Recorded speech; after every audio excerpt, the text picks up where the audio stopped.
Bing Crosby has been on his summer holiday, but beginning October 3rd, Bing and his crew will return to this, their regular time. So join in the fun with Bing Crosby at this time on Wednesday, October 3rd.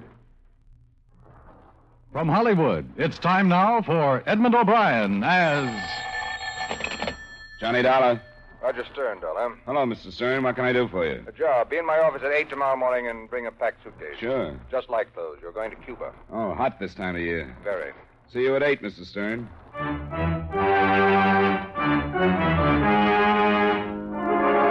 Edmund O'Brien in a transcribed adventure of the man with the action-packed expense account. America's fabulous freelance insurance investigator. Yours truly, Johnny Dollar.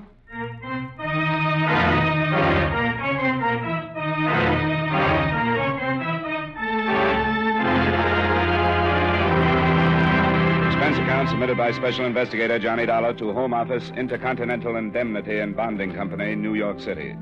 The following is an accounting of expenditures during my investigation of the Cuban jewel matter. Expense account item 1, $7.15 mileage and incidentals between Hartford and New York City. Morning, Dollar. Morning, Mr. Stern. Sit down. Thanks. Here it is. This company holds an insurance policy with a Mrs. Lenore Carter. $800,000 on her jewels. Uh-huh. Jewels were stolen from Mrs. Carter's safe 3 months ago. Police haven't been able to turn up a thing. And you've got to pay off, huh? By Monday. What's in Cuba? We got a tip. A man in Cuba knows where the jewels are. He was supposed to have been in on the robbery. Okay. What's his name and where do I find him? William Carnes. He's in jail in Havana. In jail? Yes. Awaiting extradition this weekend. Well, if he's being brought back... Not for the jewel theft. He's wanted in this state on a federal rap. Oh. Police don't even know he was mixed up in the Carter job, and we're not telling them. Oh? When he gets back, he's bound to get at least 10 years for the federal rap. And you want to know where he stashed the jewels before they put him away? Exactly. He's lived in Cuba on and off over a period of years, and I believe it's reasonable to assume that the jewels are somewhere in Havana. He does a stretch, and when he gets out, he picks up 800,000 in jewels. Might be worth 10 years. If we tell the police now and they question him, he'll never open his mouth. He's got to do the 10 years anyway. It's your job to find out where the jewels are before he's extradited. When are they sending an officer down to pick him up? Today or tomorrow. You've got to beat them there. I'll try. There'll be a bonus if you succeed. Like I said, I'll try. Expense account item 2, $8.90 airfare between New York and Havana, Cuba. When I arrived, I checked through customs and got a tip-hungry cabbie to take me to one of the better hotels, where I checked in, put on something cool, drank a tall glass of something cooler, and headed for the local Bastille where Stern had told me William Carnes was interned. Someone to see you, Senor Carnes. Well, I was just making a pot of tea. Just call when you are finished, senor. Thanks. Hello, Carnes. You bunco fugitive? No, I'm not a cop. I don't think they'll be here to extradite you until late this afternoon or tomorrow morning. Okay. Who are you? I'm a reporter. Yeah? Name's Dollar. Sent down here to get a story. You are? I understand they want you on that mail job. You do, huh? No story? No story. And, move. See. Oh, I stick you again. See. I move. What's that? I don't know. That is Senor Carnes. Bueno. Open the door, pig. See. Hey, what is this? What do you want? You, senor. I want you. What's the idea of the knife? The idea, senor, is to slit this pig's throat if he should try to stop us. He held the knife at the police chief's throat while he motioned for Carnes to step out. He was dressed in what used to be a white linen suit, and he stood about 5'4", weighing in at around 200. On top of his head, covering his shaggy black hair, was a straw hat, and stuck in his fat lips was a long black cheroot. Between the smell of garlic and cigar smoke, I began to feel what it might be like to come face to face with a billiards dragon. Who sent you? A friend. You will go now, senor, eh? Okay, thanks. Por nada. Now get in the cell, pig. You. Huh? Si, you. Senor Dollar, you will go too, no? I took a look at his knife, thought about the gun under my arm, then I took a look at his eyes. They made a panther look like the Mona Lisa. Well, I went. Besides, I didn't want to lose Carnes. As we passed through the squad room, I saw the 2 guards lying off to the side on the floor. One is only unconscious. The other one tried to make noise. I slit his throat. Yeah. He followed me out on the street and climbed into a car. As he drove away, he smiled, a mouthful of yellow teeth, and waved one of his stubby arms. I looked around for some help, but the street was nearly deserted. I was about to go back into the jail and release the police chief when I looked down the block and spotted Carnes ducking into a building. I went after him. The sign over the door read Cantina El Gallo, so I slowed down to a sprint and went in. The barroom was small and dark. Posters all over the wall advertised everything from the government lottery to bullfights and jai-alai. Carnes was nowhere in sight, so I walked over to a long bar, and a lazy bartender moved a wet bar rag slowly up the counter to me. Something for you, Mac? You American? Yeah, but I got sold on siestas. Well, the guy came in here just before I did. I didn't see nobody. Look, I'm going to make this as painless as possible. A guy named Carnes just romped in here. Whether you know him or not, you couldn't have missed him. He didn't go back out the front door. I don't think I like you. I affect some people that way. Where did he go? I don't know what you're talking about. The guy who just came in here. Beat it. You know, I think you're going to take your siesta early today. Yeah? A long one, but it's going to be uncomfortable. I told you to beat it. When you tell me where I can find Carnes. I got a lot of bottles back here. Swell. Line them up. I'll see if I can shoot the corks out. Oh. Uh-huh. Carnes went up to see Maria. Door at the top of the stairs. I went up the stairs 3 at a time and forgot to knock. And there, standing in the middle of the room, was the best reason I could think of for upholding the good neighbor policy. South of the border, north of the border, any way you looked at it, the geography was lovely. See? Where's Carnes? Don't you think it would have been more polite to knock? I forget my manners when I'm in a hurry. Where's Carnes? I don't know anybody named Carnes. That isn't what the bartender said. Whatever he said, I don't know anybody named Carnes. The bartender also said that Carnes came up here just a little while ago. Senor, you don't look like a man who believes everything he hears. I don't, generally, but I saw Carnes come into the bar. He didn't come out. Now, where is he? I have no idea. I think you're lying. Please leave, senor. Sure. Where's your back door? The way you came in. Bad luck. Where is it? Behind the curtains.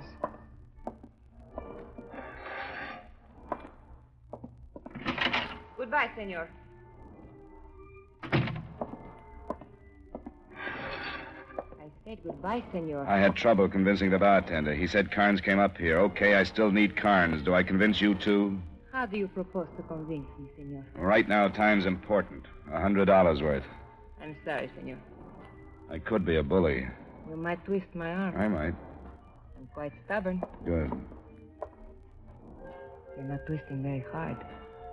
My mind was on something else. My lips? A bonus for bringing in Carnes. Yes? 200. Interesting. But not completely? No. 3. That's all my company can afford. Very generous. How well do you know Carnes? He was the best one around. Uh-huh. Was. Where can I find him? $300. 150 now, just to make sure you give me the right address. The Avenida Porfirio, número 3. Thanks. I checked to see if my hair was on fire and left the room filled with smoke. Downstairs, I found out where to find the Avenida Porfirio and left.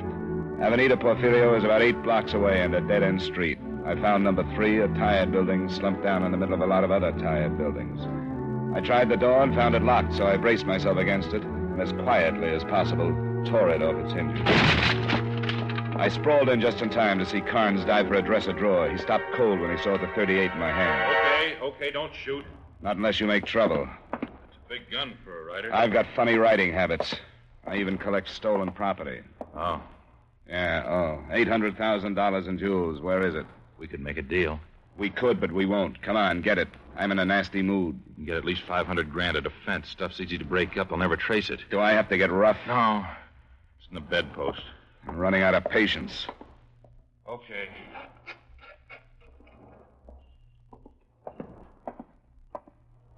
Here.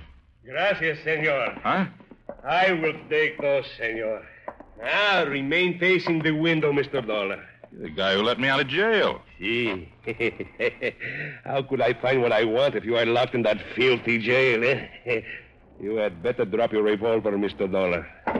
Bueno. Now you can kick it over to me, eh? Gracias. Now you. Did yours. I don't get it.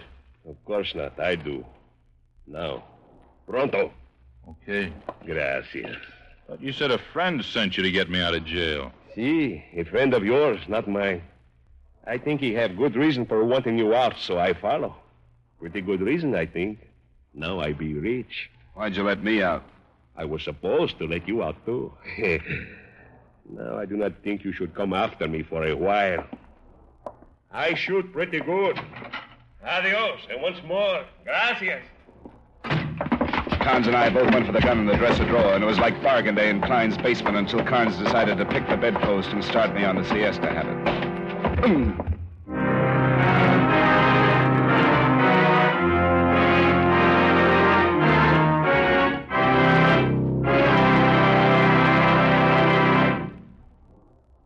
We'll return you to yours truly, Johnny Dollar, in just a moment.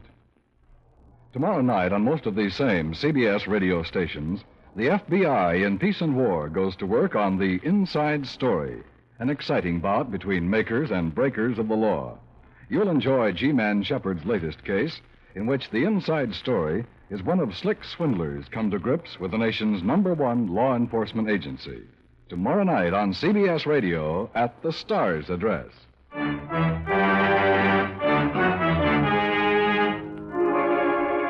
Now, with our star Edmund O'Brien, we bring you the second act of yours truly, Johnny Dollar.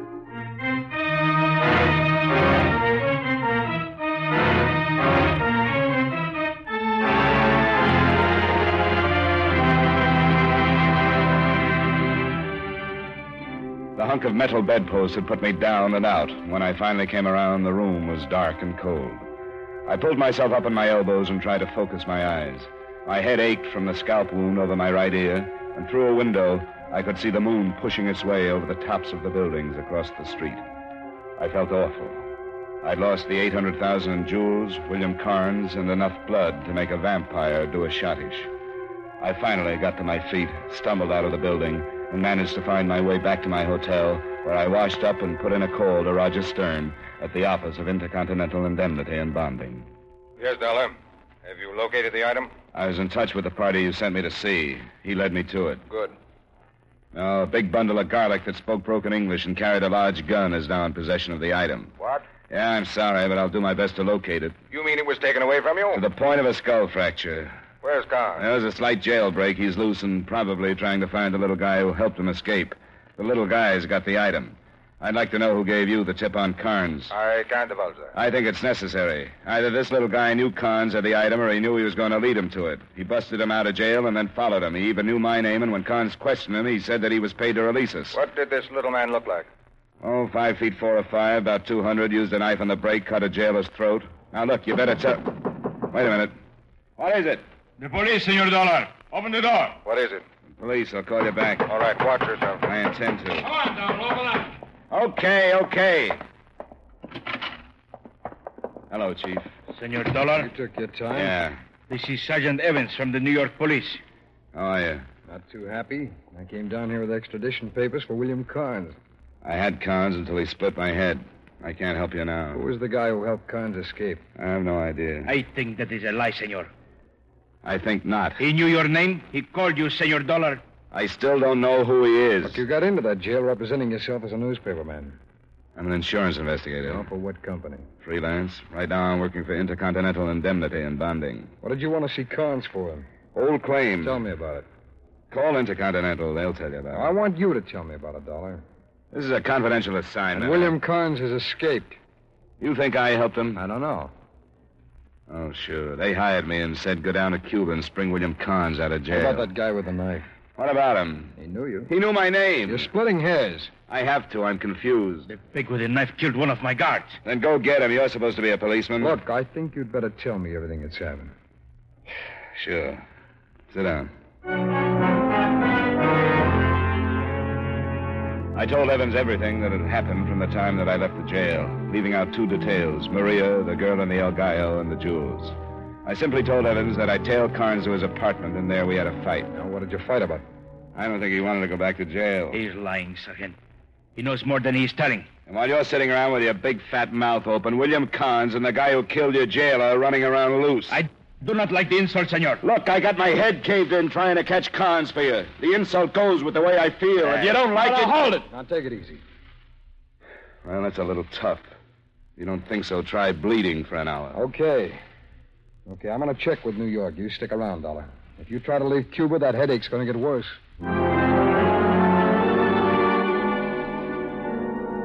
The Cuban police chief followed Sergeant Evans out of the door, and I gave them 10 minutes head start before I left the hotel and headed for the El Gallo. The bartender gave me a dirty look that was right in character with his surroundings, and I pulled myself up on a bar stool. Maria was on the other side of the room, moving between the crowded tables and singing something in Spanish about how they put the blame on Maine. She worked her way over to the bar, and when she spotted me, she smiled and used her beautiful brown eyes to point the way up to her room. I smiled back, slid off the bar stool, and went up the stairs at the rear of the cafe. In a few minutes, I heard the applause, and then her footsteps. Hello. Hello. I made myself comfortable. Bueno. Now, if you'll excuse me, I will do the same. It's a pretty dress. But very uncomfortable. I'll change. I'll be out in a moment, huh? There's something to drink on the shelf by the window. Did you find it? Yeah. How about you? Please. I'm sorry there's no ice. Just a formality. Well, it makes it more comfortable, but in the long run, you get comfortable anyway. Well? I feel better. I'm sure you do. Here. Gracias. And how do you feel? I'm with you. Did you find Senor Carnes? Yes, I owe you 150, don't I? Later. Okay. I still do not know your name. Dollar. Johnny Dollar. You make a good drink, Johnny. Just straight whiskey. And strong. And you made it. And that makes it a good drink. Have you seen Carnes since I left you? No. Why do you want him, Johnny? Are you a policeman? Not a bit. I'm an insurance investigator. What do you know about Carnes? Oh, very little. He came to Havana about, 3 months ago. I met him one night downstairs, and I saw him quite frequently after that. As I told you this afternoon, he was the best one around. He ever tell you anything about himself? About his business? How he lived? No, very little. He seemed to have money. Not a great deal, but enough. You have any friends? No. I never saw him with any. He seemed always to be alone. He liked it that way. What about you? Must I explain? You have. I was the only person he spent any time with. Then he was arrested. I believe it was for something he did up in the United States. That's right. At any time, do you remember seeing him with a short Cuban, weight about 200 pounds? No. Johnny, must we talk about Carnes? It'll bother me if I don't get it off my mind. Oh, then by all means, talk. I don't want you to be bothered all evening, Johnny. All right. But have you ever seen a little man that fits that description? If I have, I don't remember. Dirty white suit, straw hat, mean eyes, carries a long knife? No, Johnny. A man like that I would forget anyway. Okay. Johnny, you look discouraged. It happens when you run into a wall. I should take that literally, no? No. But you have hurt your head. Not a wall? A bedpost. Oh, Your friend Carnes, he was swinging it. let me see. Sure. Oh, Johnny. Poor Johnny. Yeah. Poor Johnny. It hurts. I'd almost forgotten about it. Did I help you to forget about it? Immeasurably. But it still hurts a little. Then you shouldn't think about it. I'll need some help. Of course. Huh? I'd figured. We don't have to answer it. I think we do if you don't want it broken down. Only a policeman sounds like that. Oh, Johnny. Honey, do I look happy? All right. Yeah? I want to talk. You could tell me Stalin and MacArthur just got married and I'd only look bored. All right, let's go. How'd you find me? You were tailed from the hotel. Johnny. I'll be back. Don't make book on it. Only when I've got a winner.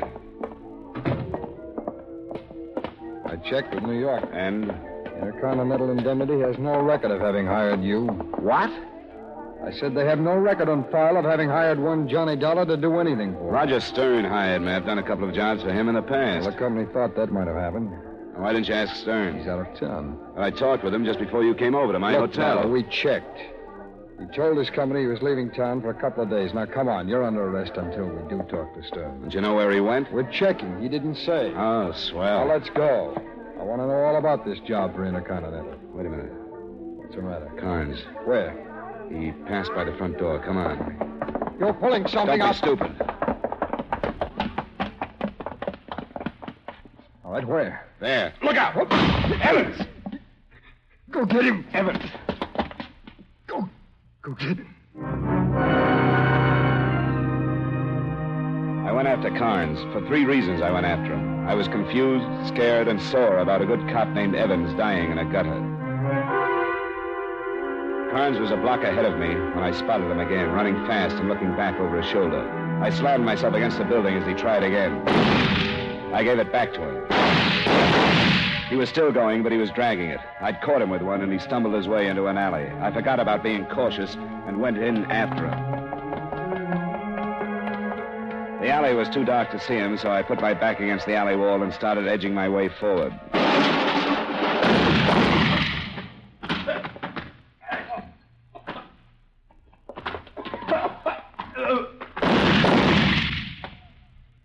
Give it up, Carnes. You're through. Okay. I'm hit bad. Get me some help. Practically cut me in half. Get me to a doctor. You just killed somebody. I'm dying. A doctor, huh? When you tell me a few things. What? Please, get a doctor. I'll tell you. Why were you busted out of jail? Who wanted you out? The guy I was in on the Carter job with. He put me up to it. Gave me the combination of the safe. You got the jewels and headed for Cuba. You didn't split with him. No. I found out he was after me, so I turned myself into the law on an old rap. He had me busted out, so I led him to the jewels. It wasn't the little guy with the knife? No. He hired him, too, I guess. Who is he? Stern. Roger Stern. Works for an insurance company. Yeah, I know. Please. Look. Okay. You get your doc. Can you stand up? Carnes? No, I guess you can't. You're not ever going to stand up again. Well, there it was. Roger Stern, the man who'd hired me, was the man I was after. So I got to a phone and I called the Havana airport. The next plane from New York was due in an hour, and because of my phone call to Stern, it was a good bet he would be on it to protect his interests. I grabbed a cab, and in 15 minutes I was sitting in it across the street from the airport. The place was alive with Cuban police, but they weren't looking for Stern. They were waiting for Johnny Dollar to try to leave Havana. An hour and 5 minutes later, my patience paid off when Roger Stern walked through the front doors and climbed into a cab and headed south with my cab right behind him. We drove like that for about 40 minutes until we reached the outskirts of town and stopped on a dirt street fronted by an adobe building. My cab pulled up at a safe distance behind, and I got out and watched Stern walk up to one of the buildings and knock on the door. Someone let him in, and I went around back to see if I could find an unlocked window. I did. I could hear voices coming from the front of the place, so I crawled in and picked my way through the darkness. But, Senor Stern, I do not know what you are talking about. You know what I'm talking about. $800,000 in jewels. 800? Oh, senor, where would I get... Stay right at that table. You don't have to point no gun at me. I did what you paid me for. I got Senor Carnes out of jail so that Dollar could follow him. Dollar called me last night. He said you took those jewels. Oh, senor, I think maybe this Dollar was lying. I think maybe... I want those jewels. I do not have them, senor. I warn you. You do not warn me, senor. I do not scare of you. You better scare.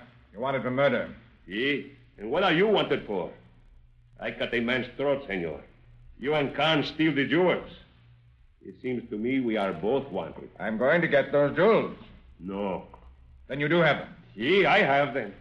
But you're not going to have them. I'm going to give you 10. I told you I do not scare by you. I do not scare by nobody. 1. You do not kill me. 2. You kill me, you go to jail. You wanted for murder. I'll be helping the police. 3. What about Khan, senor? What if he tells the police? If he does, I'll be in South America. 4. Without the jewel? No. 5. But, senor, you need money. You're going to give it to me. 6. You do not have the insides to kill me. 7. Senor, why do we not be practical? 8. Half for you, half for me. 9. I should get something. I got them for you. 10. Okay. Where are they? In my hat. Hey, you look surprised. A little. Take it off. Throw it in the middle of the floor. Si, senor. Don't anybody move. What's it? It happened fast. Stern spun around to face me, and Juan kept reaching for his hat. Stern pointed his gun, and I thought I was going to have to shoot him, but Juan took care of it. As his stubby little arms went past his collar, it came up with that long knife. He'd thrown it, burying it to the hilt between Stern's shoulder blades. Then he went for the gun.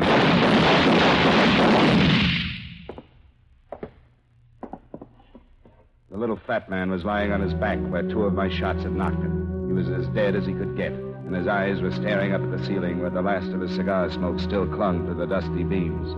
His straw hat was pushed back, and 800,000 in jewels had spilled out of his leather bag inside and was spread on and around his fat face.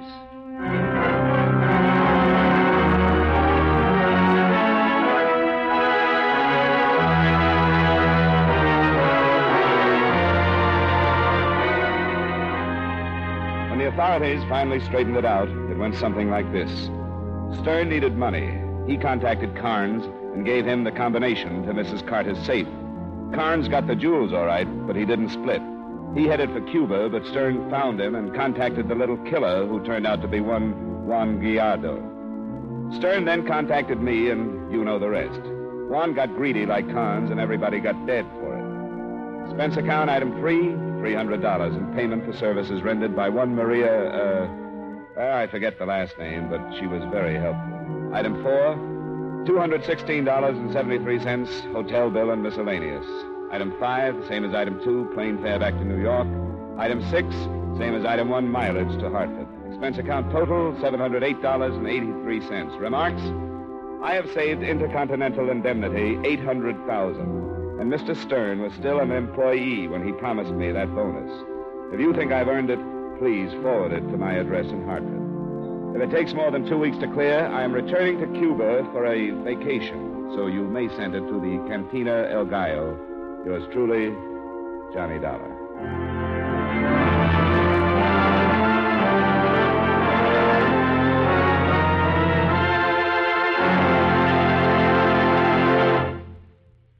Yours truly, Johnny Dollar, stars Edmund O'Brien in the title role and was written by Blake Edwards with music by Eddie Dunstetter.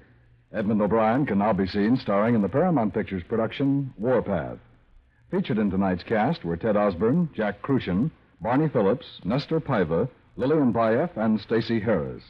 Yours truly, Johnny Dollar, is transcribed in Hollywood by Jaime Del Valle.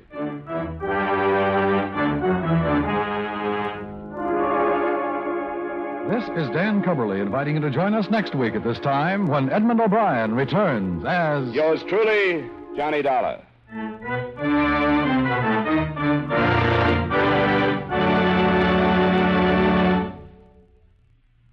Defense is your job, my job, the job of every American.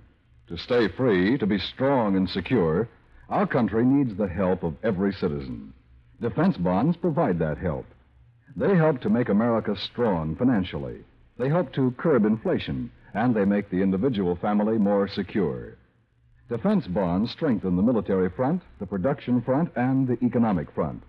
And just as important, buying United States defense bonds helps you by providing you with a safe, sound, profitable investment. Don't forget, defense is your job, too.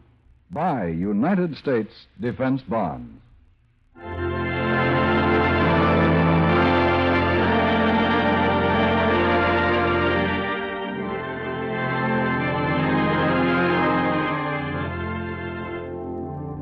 Inspector Hearthstone of the Death Squad attempts to solve a particularly grim killing tomorrow night. An adopted daughter is the victim on the eve of her engagement party. Her fiancé and family are logical suspects. A loss of memory complicates the case. Plan to listen tomorrow night for Inspector Hearthstone of the Death Squad on most of these same CBS radio stations. The address again? Why, we'll sing it. CBS. D for the best. F. Yes, yes, yes. The stars that dress is CBS. And remember, Rayburn and Finch tie a string around your sense of rhythm every Friday night on the CBS Radio Network.